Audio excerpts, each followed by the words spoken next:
అత్యధిక లోక్సభ స్థానాలు గెలుచుకోవాలని భావిస్తున్న కాంగ్రెస్ పార్టీకి 3 లోక్సభ స్థానాలతోనే కొత్త చిక్కులు వచ్చి పడుతున్నాయి.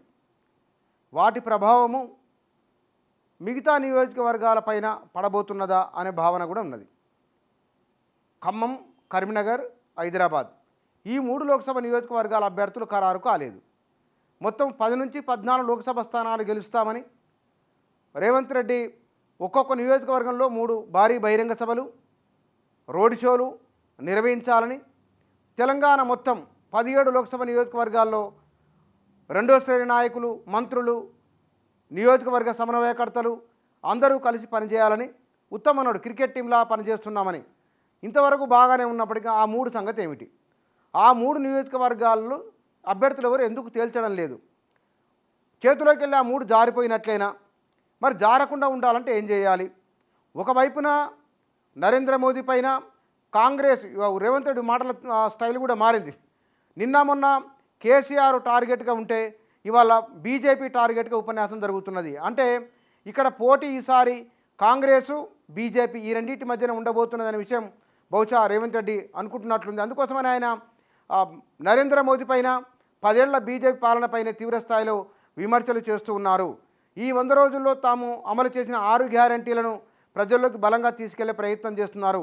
లోక్సభ ఎన్నికల్లో కాంగ్రెస్ పార్టీ గెలవకపోతే గనక ఉచిత బస్సు ప్రయాణం ఆగిపోతుంది అనే అంశాన్ని ప్రస్తావించడం అంటే స్థానికంగా ఈ ప్రభుత్వం పైన ఈ ఎన్నికల ప్రభావం ఉండకపోయినప్పటికీ కాంగ్రెస్ పార్టీ అధిక స్థానాలు గెలవాలని అనుకుంటున్నారు. అంటే ఇంత బలంగా ప్రజల్లోకి మెసేజ్ తీసుకువెళ్తున్న రేవంత్ రెడ్డి మరి ఈ 3 స్థానాల విషయంలో ఎందుకు తేల్చలేకపోతున్నారు? ఏ సమస్య వచ్చింది?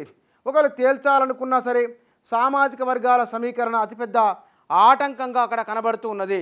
కాంగ్రెసు నాయకులను, కార్యకర్తలను ఎన్నికలకు సమాయత్తం చేస్తున్న మొత్తం అధికార పార్టీ యంత్రాంగాన్ని కదిలిస్తున్న రేవంత్ రెడ్డి ఆ 3 నియోజకవర్గాల విషయంలో ఏం తేల్చలేకపోతున్నారు.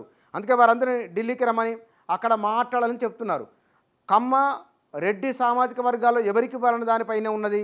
ఈ ఖమ్మం జిల్లాలో కమ్మ సామాజిక వర్గానికి ఇవ్వాలని కాంగ్రెస్ నాయకులు బహిరంగంగానే మాట్లాడుతున్నారు. తుమ్మల కుమారునికి ఇస్తారా లేదా మరొకరికి ఇస్తారా, కానీ ఇవ్వాల్సింది వారికి అని అంటున్నారు.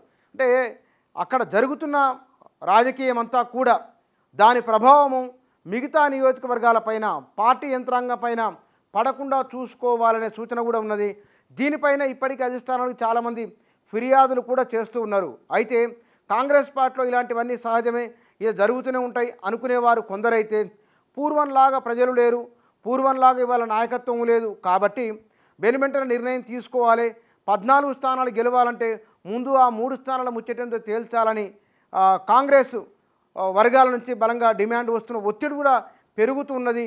ఈ పెరుగుతున్న ఒత్తిడి గెలుపు పైన 14 స్థానాలు అంటున్నారు, 12, 13 అంటున్నారు.